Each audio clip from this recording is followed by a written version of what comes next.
Hi, hello, namaste guys, welcome to another my vlog. So what's up guys, I hope you all fit and fine.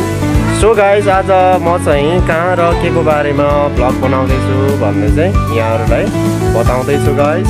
आज चाहिँ हामी सिद्धार्थ स्कुलबाट गारमा school जाँदैछौँ र किन जाँदैछौँ भने आज सोलुखुम्बु नगरपालिका 7 गारमालाई चाहिँ बालमैत्रीवटा सोलुखुम्बुकै पहिलो बालमैत्रीवटा चाहिँ घोषणा गरिरहेछ र मसँग यहाँ केही क्लास 3 देखि 4 र 5 का चाहिँ केही स्टुडेन्टहरु छन्। ल म त्यही स्टुडेन्टलाई चाहिँ देखाउने छु। ल सबैले हाई गर्दियौ। यो हाम्रो स्टुडेन्टहरु भयो क्लास 3, 4 र 5 का स्टुडेन्टहरु र अरु क्लासका स्टुडेन्टहरुलाई चाहिँ आज हामीले बिदा दिएको बिकज उनीहरु चाहिँ हिँड्न सक्दैन नि त, त्यही भएर दिस इज आवर स्कुल। यो चाहिँ सिद्धार्थ आधारभूत स्कुल। 1 2 3 गो।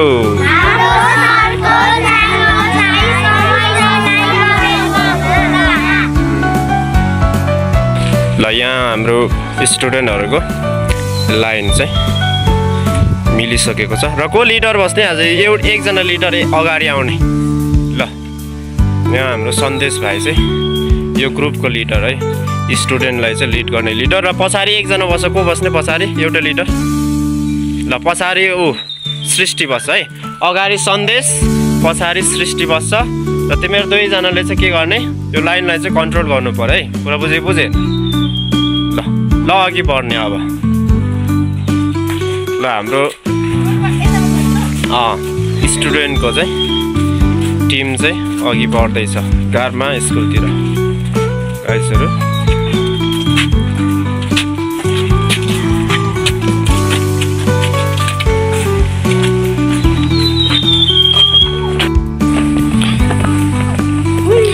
ल यतिखेर चाहिँ हामी स्कुलबाट तल रोडमा झरेको अवस्था हो। नेलीतिर जाने सडक हो यो काठमाडौँ हुँदै सल्लेरी हुँदै नेले सोताङ महाकुलुङ पुग्ने सडक हो। यहाँ एउटा राम्रो सेतो बौद्ध व्हाइट स्तूप छ।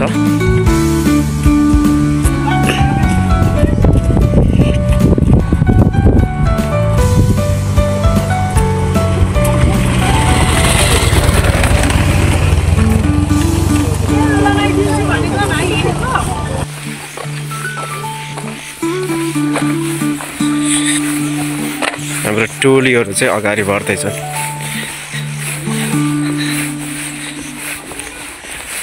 आज किन यति मात्र स्टुडेन्ट भन्नु होला, आज चाहिँ अलिकति हिँड्न सक्ने मात्र क्या स्टुडेन्टलाई चाहिँ हामीले बोलाएर चाहिँ है, त्यसमा पनि अब क्लास 3, 4 र 5 का स्टुडेन्टहरु, त्यसमध्ये पनि हिँड्न सक्ने स्टुडेन्टलाई चाहिँ हामीले यसरी लादैछौँ। किनभने टाढो छ नि त, भरे आउँदाखेरि उकालो आउनुपर्छ। आधा घण्टा भन्दा बढीको बाटो चाहिँ लगभग 1 घण्टै लाग्छ। 1 घण्टाको बाटो उकालो चढ्नुपर्छ। सो सानो बच्चाहरूले चाहिँ हिँड्न सक्दैनन्, त्यसैले हामी सानो बच्चाहरूलाई चाहिँ नबोलाएको आज।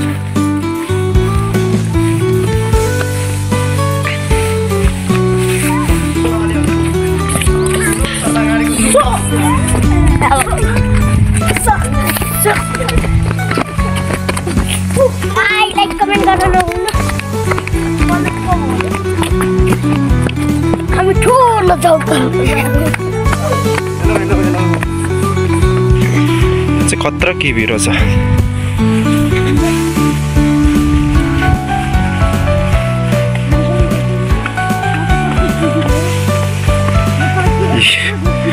केबीको खतरा केबीको बगान रहेछ गाइसहरु। यहाँ पर्खाल भन्दा पर्तिर छ, खिच्न चाहिँ राम्रोसँग मिलेन। जति भिडियोमा देखियो त्यति चाहिँ खिच्ने प्रयास गरिरहेको छु। किवीको फल पनि लाग्दै रहेछ। किवीको फल चाहिँ फल्दैछ। यहाँ चाहिँ बाहिरै फल्दैछ। ल वाल भन्दा बाहिरै फलेछ। यो चाहिँ किवीको फल हो गाइसहरु। यहाँ चाहिँ कृषि पनि पढाइ हुन्छ, त्यही भएर कृषि अन्तर्गत चाहिँ यहाँ फिल्डमा चाहिँ काम पनि गरिएको रहेछ। यहाँ तरकारी बालीहरू, यहाँ परतिर धेरै टनेलाहरू चाहिँ देख्न सक्नुहुन्छ। यहाँ के हो यहाँ खुर्सानी उत्पादन गरिएको हो कि के हो खुर्सानी उत्पादन गरिएको र चाहिँ हामी स्कुल नजिक आइपुग्यौँ यो चाहिँ गारमा स्कुल हो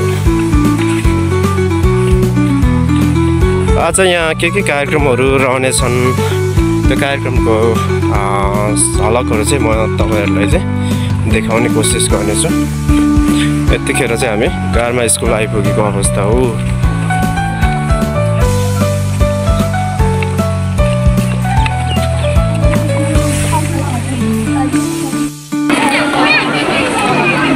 यतिखेर चाहिँ हामी बसिरहेको अवस्था हो यहाँ मेरो अगाडि बसिरहेछन् स्टुडेन्ट यहाँ चाहिँ विभिन्न स्कुलको स्टुडेन्टहरू टिचरहरू देख्न पाइन्छ आज चाहिँ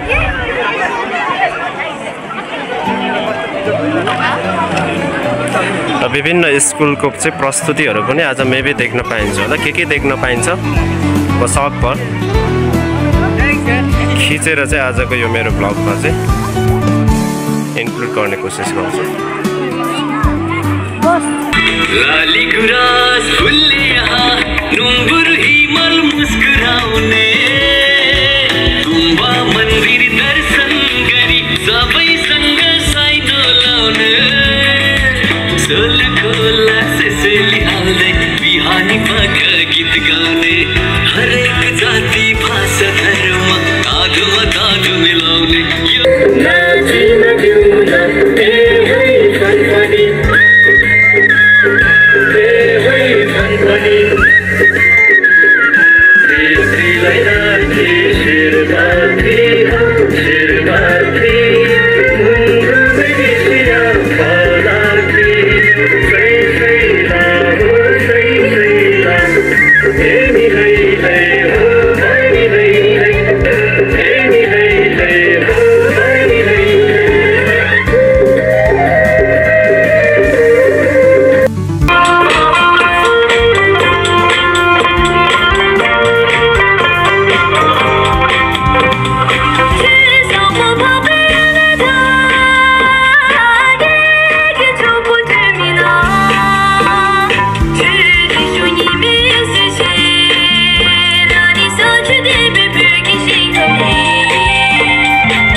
गाइसहरु प्रोग्राम सक्यो अब हामी फर्केको अवस्था हो यतिखेर चाहिँ आज यी प्रमाणपत्र र सिल्ड पाइयो कार्यक्रममा जित्यो भनेर भन्न नमिल्ने यो चाहिँ स्कुललाई चाहिँ सम्मान स्वरूप प्रदान गरिएको सम्मान पत्र यता खै देखाउ यहाँ यादको देखिएन यसरी यो चाहिँ मायाको चिन्ह भयो खै खेलकुदको सामग्री कता पुग्यो हाम्रो खेलकुदको सामग्री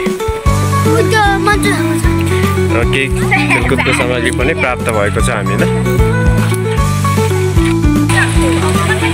मेरो भिडियोलाई अन्तिमसम्म हेरेर साथ दिनुभएकोमा यहाँहरू सबैलाई धेरै धेरै धन्यवाद व्यक्त गर्न चाहन्छु र अन्त्यमा मेरो च्यानललाई चाहिँ यहाँहरूले सब्सक्राइब गर्न छुटाउनु भएको छ भने कृपया मेरो च्यानललाई चाहिँ सब्सक्राइब गरेर चाहिँ सपोर्ट गरिदिनु होला र एउटा लाइक पनि गरिदिनु होला भन्ने अनुरोध गर्दै आजको यो ब्लगबाट फेरि अर्को ब्लगमा भेट्ने बाचासहित म बिदा हुन चाहन्छु हस्त नमस्ते बाई बाई।